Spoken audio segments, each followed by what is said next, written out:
성공적인 거래의 핵심은 지식, 원칙, 그리고 인내에 있다. 스스로 공부하고 원칙을 세워라.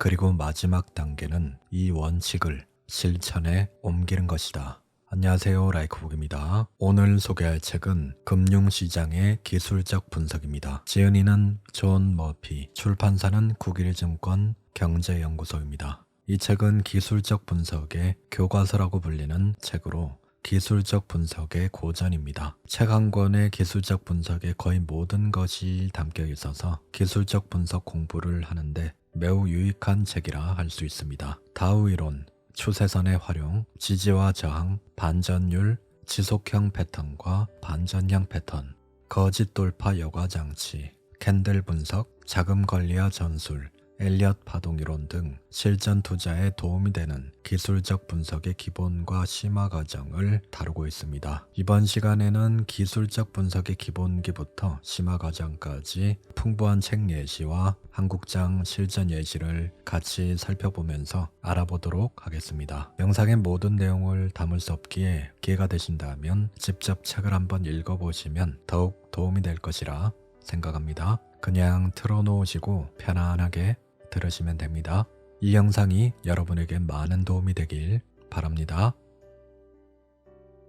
가격 패턴. 가격 패턴은 크게 반전과 지속의 두 형태로 분류할 수 있다. 반전형은 중요한 추세 반전이 일어나고 있음을 나타내고, 지속형은 어떤 시장의 기존의 추세를 재개하기에 앞서 일시적인 과매수나 과매도를 조정하기 위해서 잠시 정체해 있는 것을 말한다. 모든 가격에서 거래량은 중요한 확인 역할을 한다. 의심스러울 때 가격에 동반되는 거래량은 어떠한 가격 패턴이 신뢰성이 있는지 없는지를 알 수 있는 판단 요인이 될 수 있다. 지속형으로 분류되는 삼각형, 사각깃발형, 삼각깃발형, 쐐기형, 직사각형을 다룰 것이다. 일반적으로 이러한 패턴들은 추세 반전보다는 기존 추세의 일시적인 중단을 반영하며 주 패턴에 반대되는 중간 패턴 또는 소 패턴의 형태로 분류된다. 이거는 상승 대칭 삼각형인데요. 윗선과 아랫선이 대칭으로 만나는 것을 말합니다. 이거는 지속형 패턴인데, 지속형 패턴은 이 모양보다는 이 앞전의 추세가 어느 방향인가를 판단하는 게 중요합니다. 그래서 단순하게 이 앞전의 추세가 상승 추세면 지속형 패턴 후에는 이 추세를 이어간다고 생각하면 됩니다. 상승 대칭 삼각이 나오면은 이렇게 조정이 나올 때 거래량이 감소하겠죠. 그리고 이 윗선을 뚫을 때 이렇게 거래량이 터지면서 위로 올라갈 겁니다. 거래량 표시는 안 돼 있는데 예상을 해볼 수 있죠. 이거는 상승 삼각형인데요. 이게 아랫선이 상향이고 윗선이 다소 평평한 것을 상승 삼각형이라고 얘기합니다. 이것도 지속형 패턴이기 때문에 앞전의 추세대로 가는 거죠. 윗선이 돌파될 때. 이거는 하락 삼각형인데요. 이렇게 윗선이 하향으로 가고 있고 아랫선이 수평으로 되어 있으면 이게 하락 삼각형입니다. 앞전의 추세가 하락 추세죠. 그러면 이 하락 삼각형이 나오면은 이 추세선을 돌파하면 이 하락 추세를 재개할 확률이 높은 거죠. 이런 게 바로 지속형 패턴입니다. 이거는 뒷부분에서도 다루겠지만 쐐기형입니다. 쐐기형 같은 경우에는 기존 추세와 반대 방향으로 이렇게 쐐기형으로 이렇게 뾰족하게 나오죠. 삼각형이. 이것도 지속형의 일종이죠. 이것도 마찬가지로 지속형이기 때문에 그 앞전의 추세를 봐야 됩니다. 앞전의 추세가 하락이면 이쪽에서 돌파가 나올 때 하락 추세로 나올 확률이 높은 거죠. 그리고 이거는 상승 사각깃발령과 상승 삼각깃발령인데 이것도 지속형입니다. 상승 후에 여기서 사각깃발령으로 조정 후에 이쪽에 이 상단을 돌파할 때 추세가 재개되는 거죠.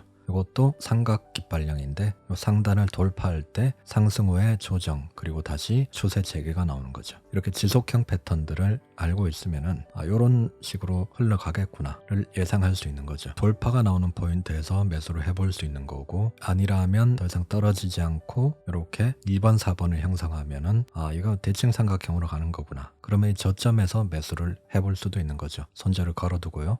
반전형, 머리 어깨형, 모든 주요 반전형들 중에서 가장 잘 알려지고 가장 신뢰할 만한 패턴인 머리 어깨형 반전형을 관찰해보자. 이거는 여러분들도 많이 보셨는데 이게 실전에서 헤드앤숄더가 잘 안 보일 때가 있어요. 책에는 상당히 얌전하게 왼쪽 어깨, 머리, 오른쪽 어깨가 이렇게 동등하게 이렇게 형성이 되는데 실전에서는 어깨가 내려가 있거나 올라가 있거나 타이밍상 이상하게 만들어 놨기 때문에 분간이 잘 안 될 때가 있어요. 저도 머리 어깨형이 잘 분간이 안 됐었던 적이 있어요. 여기에서 중요한 게 뭐냐 하면은 왼쪽 어깨 때 거래량이 많이 붙고요. 머리 구간에서 왼쪽 어깨보다 좀 덜 붙고 오른쪽 어깨로 갈 때 거래량이 많이 안 붙습니다. 그만큼 매수의 강도가 떨어지고 있다는 거죠. 그리고 목선을 이탈할 때 거래량이 많이 터지는 그런 특성이 있습니다. 이 말을 종합하면은 이렇게 가면 갈수록 매수세는 약해지고 매도세는 강해지는 그런 거죠. 여기에서 고점을 돌파하면서 머리를 만들었는데 상승 추세를 유지해 나가려면 이 머리를 돌파하는 큰 상승이 나와야 되는데, 그래서 이렇게 머리를 돌파하지 않으면 이쪽에선 오른쪽 어깨를 만드는구나 라고 생각을 하면 됩니다. 개인 투자자들이 가장 당하는 구간이 바로 요렇게 떨어지는 구간, 그리고 다시 하락이 나오는 구간에서 싸다고 생각해서 이쪽에서 막 받는데, 이게 추세가 꺾이는 자리에서 이렇게 받는 그런 실수를 하게 됩니다. 넥라인이 붕괴될 때는 받으면 안 되는 구간인 거죠. 하락 추세로 가기 때문에 이렇게 반등이 나오긴 해도 이렇게 저항을 맞고 다시 떨어질 확률이 높기 때문에 이런 구간은 조정이라고 받는 구간이 아닌 거죠. 그리고 이거는 역헤드앤숄더인데요. 왼쪽 어깨, 머리, 오른쪽 어깨, 그리고 목선 돌파의 상승, 반대 개념입니다. 이쪽에서도 이렇게 거래량이 왼쪽 어깨에서 많이 터지고 머리에서 좀 상대적으로 좀 덜 터지고 오른쪽 어깨에서 덜 터지다가 목선 돌파할 때 거래량이 많이 터졌죠. 이 말은 결국에는 이쪽에서 매도 물량을 많이 받아내고 이렇게 저점을 깨면서 한 번 더 받아내고 오른쪽 어깨를 만들 때는 매도 물량이 줄었다는 거죠. 거래량이 준 것은. 그리고 이렇게 목선을 돌파할 때는 매물을 다 소화하고 넘겨야 되기 때문에 오른쪽 어깨를 돌파할 때는 돌파가 진짜 돌파라면 거래량이 붙어주면서 돌파하는 게 좋죠. 그리고 목선 리테스트 후에 다시 상승으로 돌아서죠. 농심일봉을 보면은 이게 헤드앤숄더의 변형이라고 볼 수 있습니다. 이쪽에서 어깨, 머리가 나왔죠. 이쪽을 왼쪽 어깨라고 보면은 이렇게 수평선을 그어보면 왼쪽 어깨와 비슷합니다. 그래서 왼쪽 어깨, 머리, 오른쪽 어깨 하락이 나온 케이스인 거죠. 실전에서는 왼쪽 어깨, 머리, 오른쪽 어깨 눈에 딱 보이게 만드는 것이 아니라 이렇게 변형적인 부분, 응용이 나오는 부분도 많이 나옵니다. 그리고 이거는 거짓 돌파인데요. 거짓 돌파는 보통 끝나고 보면 쌍봉으로 마감이 되어 있죠. A라는 정고점을 돌파하는 척 하다가 세력들이 물량을 팔아먹는 그런 패턴이죠. 실전에서 상당히 자주 나오는 패턴이죠. 상승, 조정, 이 정고점을 돌파하는 듯 하다가 팔아먹는 그런 패턴이죠. 팔 때 거래량이 많이 붙었습니다. 세력들이 매도한 흔적인 거죠. 이거는 이중바닥, 이것도 하락을 했는데 더 이상 무너지지 않고 이중바닥을 형성하고 하락 추세 선을 돌파했죠. 이중바닥 후에 반전, 두 번째 바닥이나 이 돌파점에서 매수를 할 수 있는 거죠.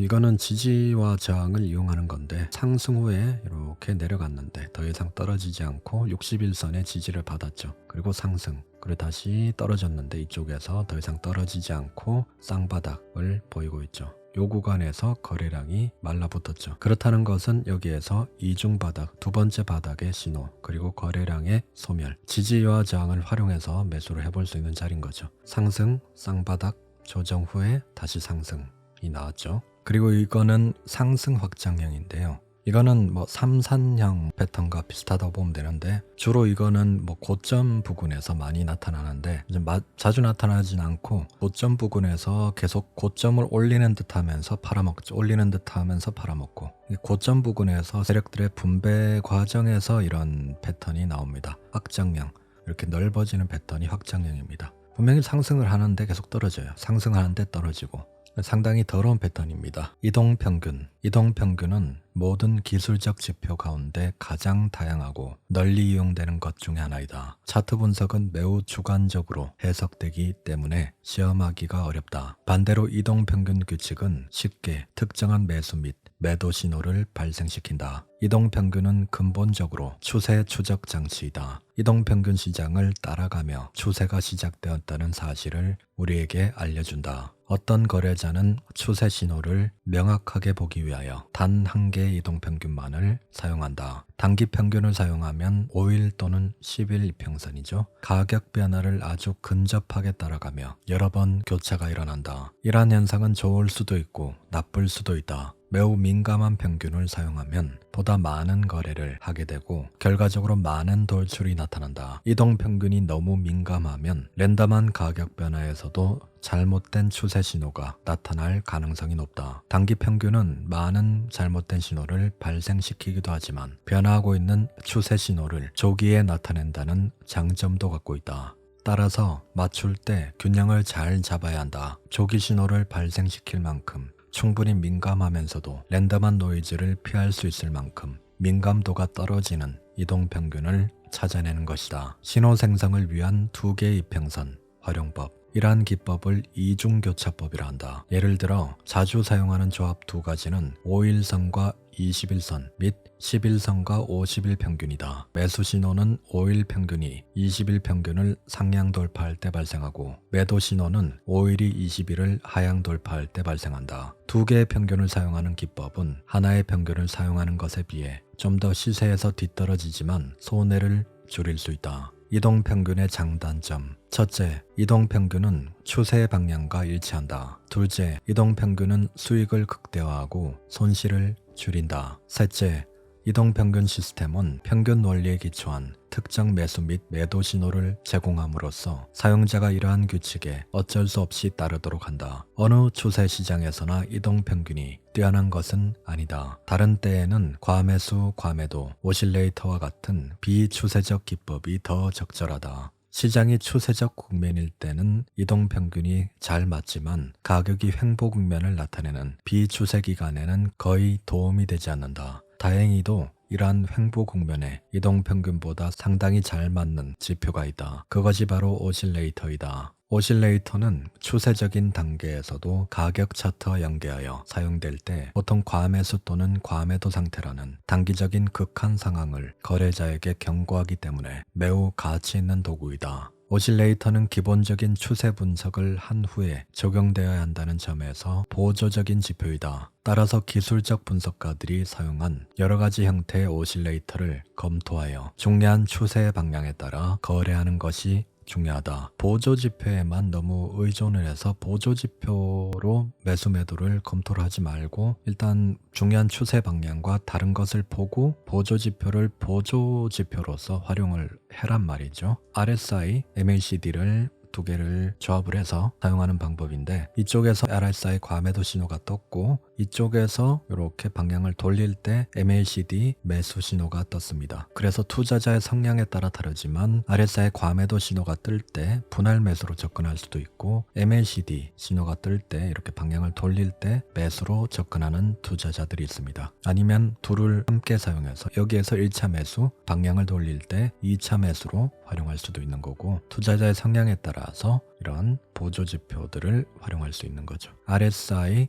MACD, 스토캐스틱, 볼린저 밴드 이런 것은 보조지표로 많은 사람들이 사용하고 있는 도구죠. 근데 문제는 여기에서 상승 추세로 계속 나아갈 때 RSI가 과매수 신호를 보입니다. 여기에서 잡아서 이쪽에서 매도를 해도 되지만 이렇게 추세가 상승 초기에 만약에 이런 구간이 계속 이어진다면 이 멀리서 봤을 때 나중에 봤을 때는 이게 상승 초기가 될 수 있는 거죠. 이쪽이. 근데 상승 초기에 과매수 신호가 뜨면 추세 초입 구간에서 팔 수 있게 되는 그런 문제점이 있습니다. 그래서 RSI를 단순히 과매수, 과매도의 매수, 과매수의 매도 단순히 이렇게 생각하는 것도 좋지만 그것보다도 추세 흐름을 따라서 생각하는 보조지표로 활용하는 게 좋습니다. 그리고 MACD 같은 경우에 이렇게 매수 신호가 떴는데 이쪽에서도 이렇게 21선 돌파할 때 매수를 할 수도 있는 거고요. 이거는 단순히 보조지표죠. 좀 직관적으로 볼 수 있는 보조지표인데 이거를 너무 주력으로 하는 것보다는 이거를 부가적으로 봐야 된다는 거죠. 엘리엇 파동이론. 이 이론의 기본적인 형태는 주식시장은 5개의 상승 파동과 3개의 하락 파동의 반복적인 리듬을 나타내고 있다. 주 파동이라고 불리는 파동 1, 3, 5는 상승 파동이며 파동 2와 4는 상승 추세와는 반대로 움직이고 있다. 파동 2와 4는 파동 1과 3을 조정하기 때문에 조정 파동이라고 불린다. 3개의 조정 파동은 문자 A, B, C로 표시된다. 이게 기본 엘리엇 파동의 기본 패턴이죠. 1, 2, 3, 4, 5 A, B, C로 구성되어 있죠. 근데 이거를 세부적으로 봐도 1, 2, 3, 4, 5 A, B, C 1, 2, 3, 4, 5 A, B, C 볼까요? 1파동에서도 이렇게 1, 2, 3, 4, 5 2파동 A, B, C 3파동 1, 2, 3, 4, 5 4파동 A, B, C 5파동 1, 2, 3, 4, 5 그리고 A, B, C로 갈 때 여기서 중요한 것은 이렇게 주 추세 방향일 때는 5파로 되고 추세가 역으로 갈 때는 3파로 됩니다. 파동이 이쪽으로 가죠. 여기서는 1, 2, 3, 4, 5 ABC 1, 2, 3, 4, 5 ABC로 가고 이 하락 파동의 방향은 이 방향이죠. 그래서 1, 2, 3, 4, 5 하락 파동의 반대니까 ABC로 가죠. 그리고 다시 하락 파동의 같은 방향이니까 1, 2, 3, 4, 5 이렇게 떨어집니다. 그리고 조정 파동을 보겠습니다. 조정 파동은 세 가지로 분류되는데 지그재그, 평면, 삼각형 등이다. 지그재그는 5, 3, 5 수열로 분류되는 3파 조정 패턴이며 주 추세에 역행한다. 이게 번개 모양으로 되어 있는 게 이게 지그재그죠. 이게 5, 3, 5로 되어 있죠. 번개 파동 2파나 4파가 조정이니까 2파에서 뭐 번개가 나오면 4파에서는 플랫이 나올 확률이 높죠. 파동 교대 법칙에 따라 뒷부분에 다시 다루겠습니다. 어쨌든 2파나 4파에 이렇게 번개형이 나올 때 5, 3, 5로 떨어진다는 거죠. 요 모양으로 떨어지고 약세 시장의 지그재그 약세는 이런 거죠. 이렇게 하락 추세 중에 이렇게 나타나는 예를 들어서 비판 거죠.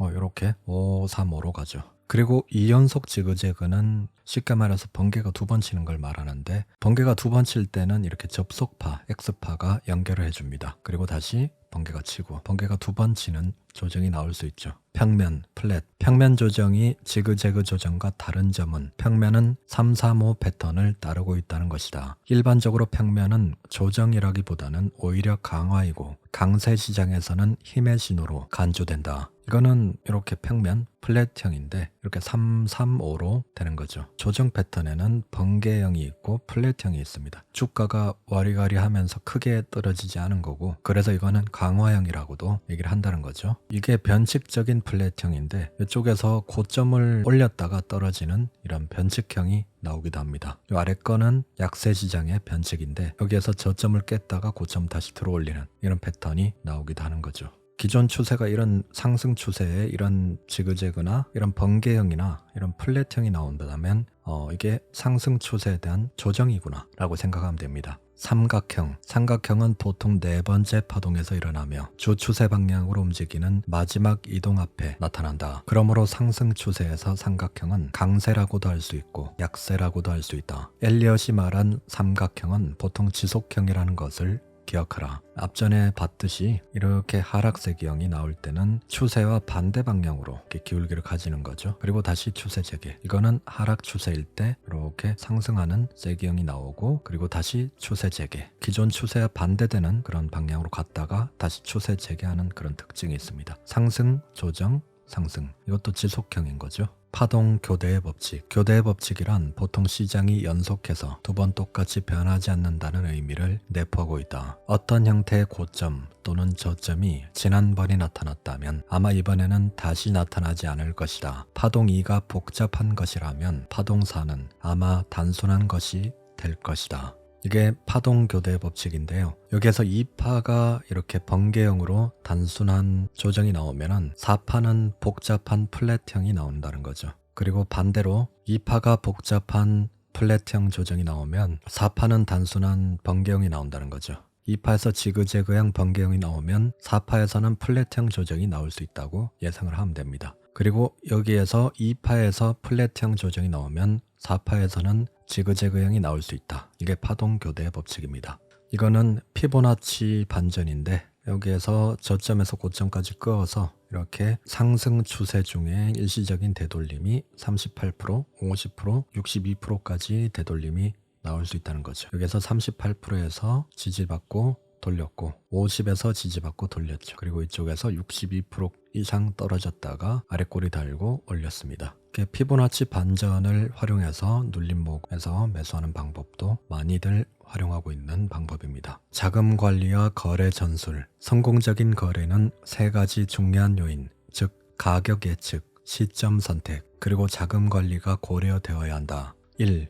가격 예측은 시장이 어떤 방향으로 기울 것인가를 나타낸다. 가격 예측 과정은 거래 시장이 강세인지 약세인지를 판단한다. 그것은 매수 포지션을 취할 것인지 또는 매도 포지션을 취할 것인지와 같은 기본적인 질문에 대한 해답을 제공한다. 2. 거래 전술 또는 시점 선택은 특정한 시장 참가 시점과 철수 시점을 결정한다. 매매 시점 포착은 본질적으로 완전히 기술적인 것이다. 특정한 참가 시점과 철수 시점을 결정할 때에는 기술적 분석 도구를 사용해야 한다. 3. 자금 관리는 자금의 배분을 다루고 있다. 이것은 포트폴리오 작성, 분산 투자, 시장별 투자 배분, 보호 주문 사용, 위험 보상률, 성공 후 또는 실패 후의 조치, 보수적인 거래 또는 공격적인 거래를 포함한다. 이 세 가지 요소를 간단히 요약해보면 가격 예측은 거래자가 무엇을 할 것인가를 알려주고 시점 선택은 언제 할 것인가를 결정하는 데 도움을 주며 자금 관리는 얼마나 많은 돈을 투입할 것인가를 결정하는 것이다. 자금 관리, 내가 시장을 분석하고 참가 또는 철수 시점을 결정하는 방법은 많이 변하지 않았다. 변한 것은 내가 자금 관리의 중요성을 인식한 것이다. 자금 관리는 시장에서 생존의 문제와 관계가 있다. 유능한 거래자는 장기적 안목을 가지고 돈을 벌어야 한다. 자금 관리는 거래자가 이 냉엄한 시장에서 장기적으로 살아남을 확률을 높여준다. 몇 가지 일반적인 자금 관리 지침. 자금 관리 같은 경우에는 투자자의 성향에 따라 천차만별입니다. 그래서 본인의 환경에 가장 맞는, 가장 무리가 되지 않는 본인만의 자금 관리 원칙을 마련하는 게 중요합니다. 일단 저자님의 방침을 보도록 하겠습니다. 1. 전체 투자 금액은 총 자본의 50%를 넘지 말아야 한다. 나머지 반은 어려울 때에 대비한 준비금이다. 2. 어느 한 시장에 대한 총 투자는 비중의 10%에서 15%를 넘지 말아야 한다. 이것은 거래자가 한 거래에 집중하는 것을 방지한다. 3. 어느 한 시장의 위험 총액은 총 자산의 5%를 넘지 말아야 한다. 이 5%는 거래가 잘 되지 않을 때 거래자가 얼마만큼 손실을 감내할 것인가에 대한 것이다. 거래당 손실은 본인의 총 자산의 5% 이내로 제한되어야 한다. 2% 룰에 비해서는 상대적으로 공격적입니다. 이것 또한 일장일단이 있겠죠. 본인에게 맞는 자산 위험 관리를 선택해야 됩니다. 위험 보상률. 매우 유능한 거래자들도 거래 중 약 40%에서만 이익을 낼 뿐 대부분의 거래는 손실로 종결된다. 대부분의 거래가 손실을 나타내기 때문에 앞으로 극복할 수 있는 유일한 방법은 성공 거래의 금액이 손실 거래 금액보다 더 크다는 것을 확신하는 것이다. 이것을 성취하기 위해서 대부분의 거래자는 위험 보상률을 이용한다. 목표 수익 보상은 그 거래가 잘못됐을 때의 잠재적 손실, 즉 위험과 균형을 이룬다.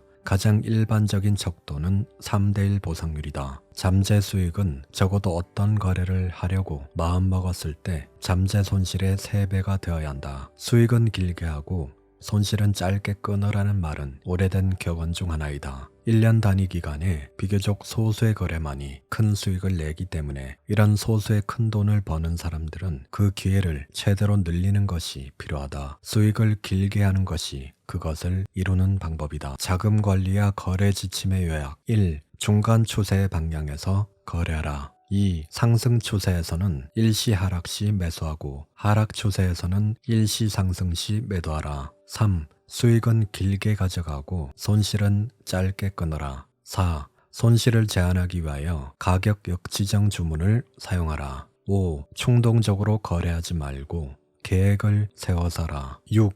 거래 계획을 세우고 그 계획을 이행하라. 7. 자금 관리 지침을 이용하라. 8. 분산 투자하라. 그러나 과도하게는 하지 마라. 9. 적어도 3대1 위험 보상률을 사용하라. 10. 포지션을 추가할 때 다음 지침에 따라라. A. 계속적인 추가량은 직전보다 더 적어야 한다. B. 수익이 나타나는 포지션만 추가하라. C. 손실이 나는 포지션에는 추가하지 마라. D. 보호 주문을 손익분기점에 맞춰라. 11. 수익을 내는 포지션보다 손실 포지션부터 청산하라. 12. 초단기 거래를 제외하고는 시장과 좀 떨어져서 결정하라. 시장이 종료될 때 오히려 유리할 것이다. 13. 소수파에 속해 있을 때 편안하다는 것을 알아라. 14. 기술적 분석은 경험과 연구로 개선할 수 있는 기술이다. 항상 배우는 자세를 가져라. 15. 간단 명료하게 하라. 복잡하다고 항상 유리한 것은 아니다.